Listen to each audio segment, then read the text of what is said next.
अध्यक्ष महोदय जी, मैं आपकी बहुत धन्यवादी हूं कि आपने मुझे चुनावी सुधारों पर बोलने का मौका दिया है, खासकर इसलिए क्योंकि मैं एक नई सांसद हूं, मुझे दूसरों का नहीं पता उनका कैसा अनुभव रहा, लेकिन पिछला ये 1 साल मेरे लिए खासकर विपक्ष से रिलेटेड जो है बहुत ही ज्यादा चिंताजनक रहा है। एक तरह से ट्रॉमेटिक मैं इसे कह सकती हूँ।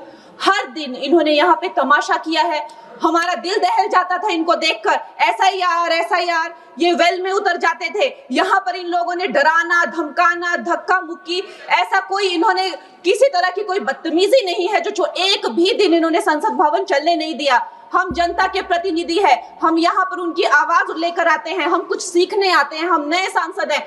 इन्होंने संसद अगर पिछले 2-3 दिन को छोड़ा जाए तो साल पर शायद ही थोड़ा चलने दिया है। एसआईआर कर करके इन्होंने यहाँ पे तमाशे किए, लेकिन अब जब इनको बोलने की बारी आई एसआईआर पे, तो अध्यक्ष महोदय जी हम देख रहे हैं कि कल leader of opposition Rahul Gandhi ji ने, मुझे लगा क्या खुलासा होगा, हम भी बड़े उत्सुक थे, सारी साल हमने एक ही शब्द सुना है, अब ये क्या ग्रैंड रेवलेशन होगी। लेकिन राहुल गांधी जी जो लीडर ऑफ ऑपोजिशन है, उन्होंने कल जब कहा खादी है, खादी में धागे हैं, धागे में लोग हैं, लोगों के अंदर, उनको जब कहा गया कि आप पॉइंट की बात कीजिए, तो उन्होंने कहा कि मैं अपना फ्रेम कर रहा हूं, मैं अपना आर्ग्यूमेंट फ्रेम कर रहा हूं। और इतनी देर बाद जब वो फ्रेम करके पहुंचे तो ले देकर वो वापस उसी अंतर्राष्ट्रीय मूल की महिला, अध्यक्ष जी मैं एक महिला होने के नाते आपसे रिक्वेस्ट करना चाहती हूं कि every woman is entitled to her dignity. वो अंतर्राष्ट्रीय मूल की है, विदेशी महिला है, लेकिन उन्होंने कितनी बार आकर उन्होंने सोशल मीडिया पे कहा है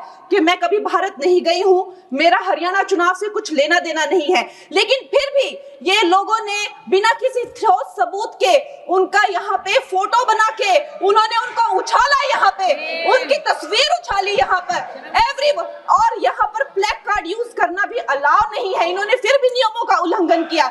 मैं चाहती हूँ सबसे पहले तो मैं इस सदन की तरफ से उन महिला से बहुत ही माफी मांगती हूँ कि इस सदन में बिना कि उनकी आजकल जो पर्सनैलिटी राइट्स का भी एक बहुत बड़ा क्राइम होता है, उसके उपरांत उनका फोटो यहाँ यूज किया गया, मुझे बहुत खेद है। भारतीय संसद की तरफ, संसद भवन की तरफ से हम उनसे माफी मांगते हैं।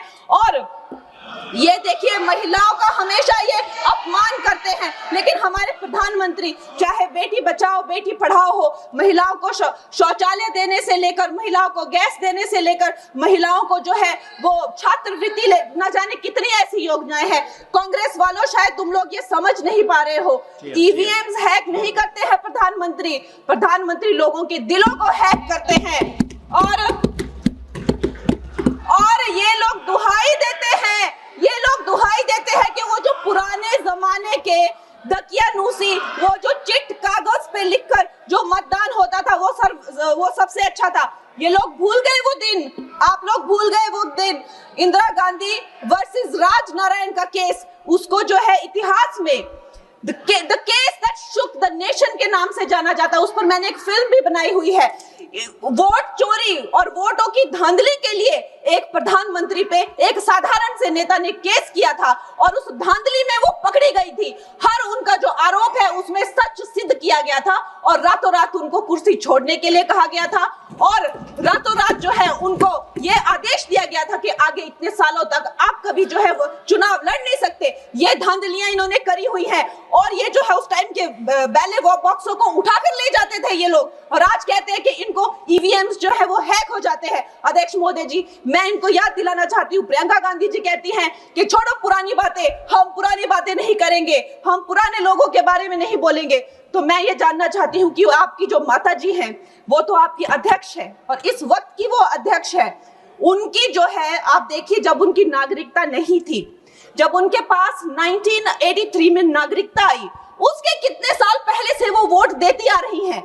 तो ये जो इनका जो परिवार है, एंटाइटलमेंट से जो ग्रस्त ये इनका परिवार है, ये प्रियंका गांधी जी को भी याद रखना चाहिए। चाहे आपका भूतकाल हो, चाहे आपका वर्तमान हो, आप सब लोग, चाहे ईवीएम हो या चाहे कागज पे लिखा हो, जब आप लोगों के चरित्र में जो है किसी तरह की मर्यादा नहीं है, आप लोगों ने कभी भी इस देश का, यहाँ की कानून व्यवस्था का, संविधान का कभी आप लोगों ने सम्मान नहीं किया हुआ है।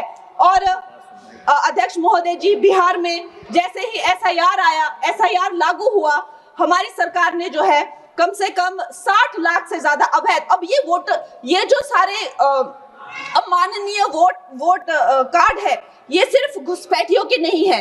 कुछ ऐसे लोग हैं जो माइग्रेट हो गए हैं, कुछ ऐसे भी लोग हैं जो इस दुनिया में है ही नहीं। 60 लाख से ज्यादा। और अगर वो लोग जेन्युइन थे तो उन्होंने, किसी ने तो रिक्वेस्ट करनी चाहिए थी कि भाई मेरा वोटर आईडी कैंसिल हुआ है।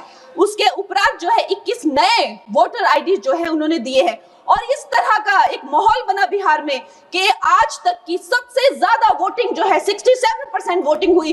नागरिकों में ये उत्साह जगा कि जो है इस तरह की जो क्लेंजिंग प्रोसेस है वो होना चाहिए। मैं एक देशभक्त होने के नाते अध्यक्ष महोदय जी, मैं ये प्रपोज करना चाहती हूँ कि हमारे देश में जो है हमेशा महीने 2 महीने बाद हमारे जो शीर्ष नेतृत्व हो गए, सारे अधिकारी हो गए, हमारे जितने भी रिसोर्सेज हैं, हम लोग उनको हर महीने 2 महीने में इलेक्शंस में जो है पुश कर देते हैं। इससे हमारे देश का बहुत ही भारी नुकसान होता है।